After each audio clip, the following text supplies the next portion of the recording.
जिंदगी में जितना जरूरी मेहनत करके पैसा कमाना होता है, उससे कहीं ज्यादा उस कमाई का कुछ हिस्सा बचाना होता है। हालांकि ये काम थोड़ा मुश्किल हो सकता है, लेकिन उतना मुश्किल नहीं जितना पैसों और लग्जरियस लाइफ के आदी हो चुके इंसान के लिए होगा। अगर आपकी सैलरी कम है तो पैसे बचाना और भी जरूरी हो जाता है। सैलरी पर जिंदगी गुजारने वालों की यही मुश्किल है। सैलरी क्रेडिट होते ही सब कुछ ठीक हो जाता है, लेकिन महीने के आखिर तक हालत टाइट हो जाती है। ऐसा इसलिए है क्योंकि हम अपने खर्चों पर कंट्रोल और पैसों का ट्रैक नहीं रख पाते। पैसे बचाना सिर्फ आज के लिए नहीं, बल्कि फ्यूचर को सेफ रखने के लिए भी जरूरी है। ऐसा नहीं है कि पैसे बचाने की कोई जादुई ट्रिक होती है। इसके लिए आपको कुर्बानियां देनी होगी, बजट बनाना होगा, पब्लिक ट्रांसपोर्ट को दरकिनार करते ओला और उबर के जमाने में अपनी ख्वाहिशों पर कंट्रोल रखना होगा। पैसों के मामले में आपको ये नहीं सोचना चाहिए कि आप कितना कमाते हैं, बल्कि इस बात पर ध्यान होना चाहिए कि आप कितना बचाते हैं। आमतौर पर कहा जाता है कि रहने के लिए 50% लाइफस्टाइल और बाकी खर्चों पर 30% और सेविंग के लिए 20% अलग कर लेना चाहिए। लेकिन ये प्रैक्टिकल समझ नहीं आता, क्योंकि अगर आप अपनी सैलरी का सिर्फ 20% ही बचाएंगे तो गाड़ी, अपना घर, छुट्टियां, इमरजेंसी फंड और रिटायरमेंट का क्या होगा। जब आपकी सैलरी कम हो तो ये फाइनेंशियल पैरामीटर और कॉम्प्लेक्स हो जाते हैं, क्योंकि कम पैसे आते हैं तो इंसान इसी माथापच्ची में लगा रहता है कि आखिर इसमें से बचाया क्या जाए और कैसे।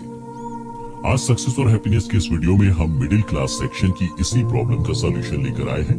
अगर आप इस वीडियो में बताए गए तरीकों पर ईमानदारी से अमल करते हैं तो आपको इम्प्रैक्टिकल फाइनेंशियल एडवाइसेस के पीछे अपना दिमाग नहीं खराब करना पड़ेगा। अपनी सैलरी को एनालाइज कीजिए।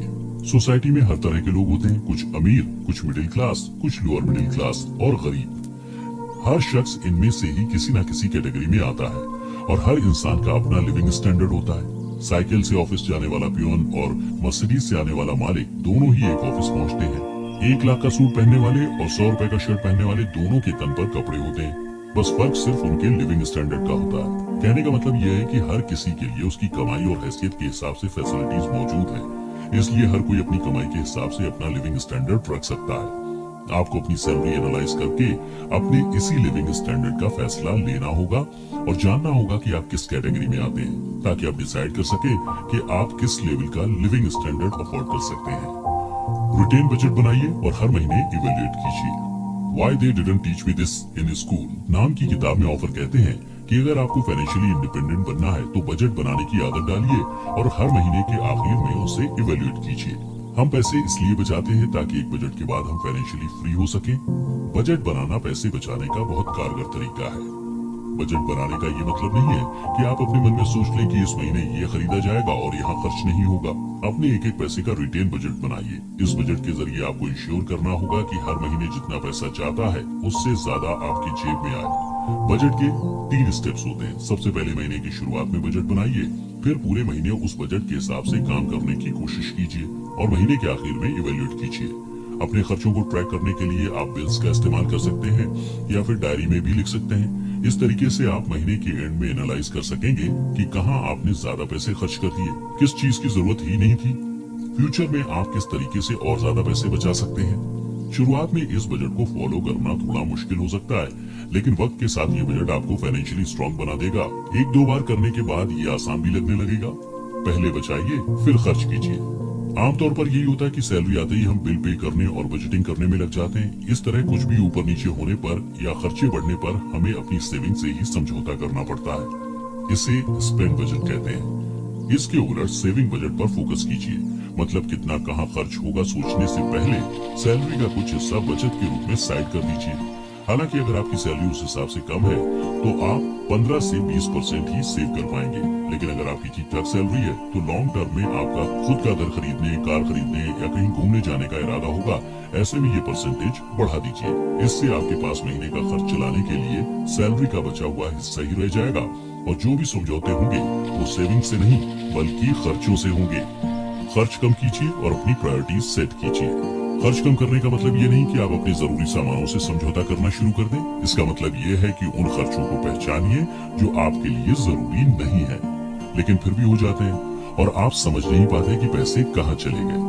इसके साथ ही आप अपनी प्रायोरिटीज भी सेट कीजिए। कभी किसी को सब कुछ नहीं मिलता। बड़े बड़े मिलियनियर और बिलियनियर भी जो चाहते हैं वो सब कुछ नहीं खरीद पाते, क्योंकि हमारी चाहते भी उसी हिसाब से होती है। इसलिए आपको हर हाल में ये डिसाइड करना होगा कि किस चीज पर खर्च करना आपके लिए सबसे ज्यादा जरूरी है। जैसे कि अगर आपको इस महीने कोई 2 सामान खरीदने हैं, लेकिन अगर आप दोनों खरीदेंगे तो सेविंग्स नहीं हो पाएंगी। ऐसे में आपको वो चीज खरीदनी चाहिए जो फिलहाल के लिए ज्यादा जरूरी है। दूसरी चीज आप अगले महीने के लिए रख सकते हैं। फॉर एग्जाम्पल, अगर कोई मिडिल क्लास इंसान अपने बच्चे को नए स्कूल में एडमिशन दिलाना चाहता है और उसके बच्चे छुट्टियां जाने की जिद भी कर रहे हैं, तो उसे डिसाइड करना होगा कि उसके लिए ज्यादा जरूरी क्या है, छुट्टियों में घूमने जाना या बच्चे का नए स्कूल में एडमिशन कराना। ऑनलाइन शॉपिंग, बाहर खाना और ब्रांड के जाल से बचें। ऑनलाइन शॉपिंग वो चोर है जो नजर नहीं आता, बड़े चुपके से आपके पैसे खर्च हो जाते हैं और पता भी नहीं चलता।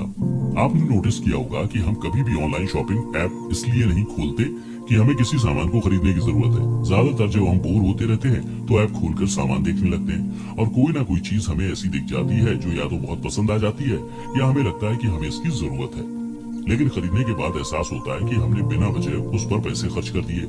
उससे भी खतरनाक कि एक बार जब शॉपिंग ऐप पर कुछ सर्च कर लेते हैं तो आपके सोशल मीडिया अकाउंट पर उसका एडवर्टीजमेंट होने लगता है, जिससे आपको वो सामान खरीदने का मन और भी ज्यादा करने लगता है। ये मैं अपने एक्सपीरियंस से बता रहा हूँ। मैंने ऐसे एक एडवर्टीजमेंट देखकर ड्रेस खरीदा और बाद में रियलाइज हुआ कि ये ड्रेस तो मेरे किसी काम का ही नहीं है। ऐसे ही बाहर खाना खाना भी है। हमें बाहर कुछ भी काम हो, हम कुछ ना कुछ बाहर से खाकर ही लौटते हैं। महंगे रेस्टोरेंट में खाने की बात ही अलग है। जो खाना घर पर बनता है तो 100 खर्च होते हैं, उसके लिए हमें 500 या 1000 रुपए देने होते हैं। ऐसे में जब भी आपको कुछ खाने का मन करे तो घर पर ही बनाकर खाइए। अगर आप सोच रहे हैं कि स्ट्रीट फूड सस्ता होता है तो मैं आपको बता दूं, ये महंगे रेस्टोरेंट से भी ज्यादा महंगा पड़ता है, क्योंकि अक्सर ऐसा खाना खाकर इंसान बीमार पड़ जाता है और हॉस्पिटल के बिल सूद समेत वसूल लेते हैं।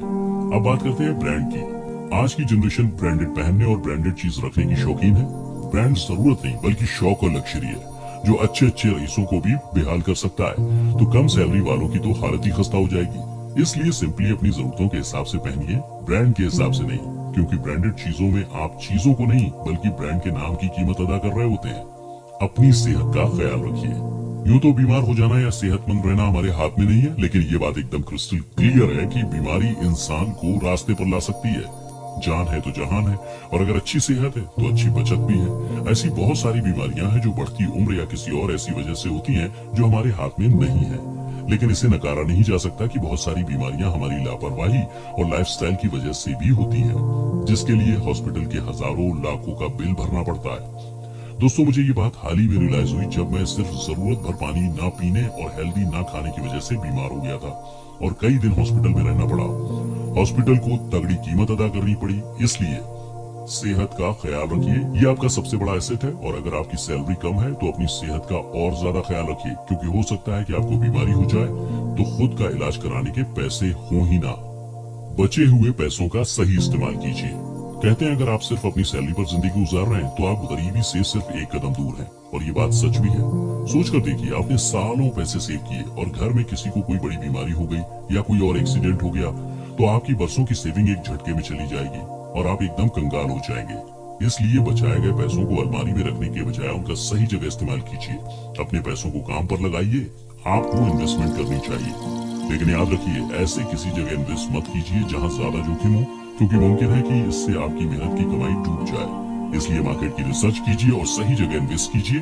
इसके अलावा आप गवर्नमेंट स्कीम, बैंक की सेविंग स्कीम में भी इन्वेस्ट कर सकते हैं। सोना भी इन्वेस्टमेंट का एक बहुत अच्छा ऑप्शन है, क्योंकि जब मार्केट नीचे जाती है तो सोने की कीमत बढ़ने लगती है और ट्रैक रिकॉर्ड बताता है कि सोने की कीमत जल्दी से कम नहीं होती, और कम भी होती है तो थोड़ी बहुत। अपने पैसों को ऐसे बैंक के अकाउंट में रखें जो बैंक सेविंग अकाउंट पर ज्यादा इंटरेस्ट देता हो। आजकल ऑनलाइन बैंक आ गए हैं जिन्हें इंफ्रास्ट्रक्चर का खर्चा नहीं उठाना पड़ता, जिसके चलते वो अपने अकाउंट होल्डर्स को ज्यादा इंटरेस्ट देते हैं। तो दोस्तों, सक्सेस और हैप्पीनेस के इस वीडियो में हमने जाना कि अगर आपकी बहुत ज्यादा सैलरी भी नहीं है तो भी आप किन तरीकों को आजमाकर अच्छी खासी बचत कर सकते हैं और उस बचत को सही जगह इस्तेमाल कर अपनी फाइनेंशियल कंडीशन को बेहतर बना सकते हैं। उम्मीद है आपको वीडियो अच्छा लगा होगा। अगर हाँ तो वीडियो को लाइक और शेयर जरूर करिए।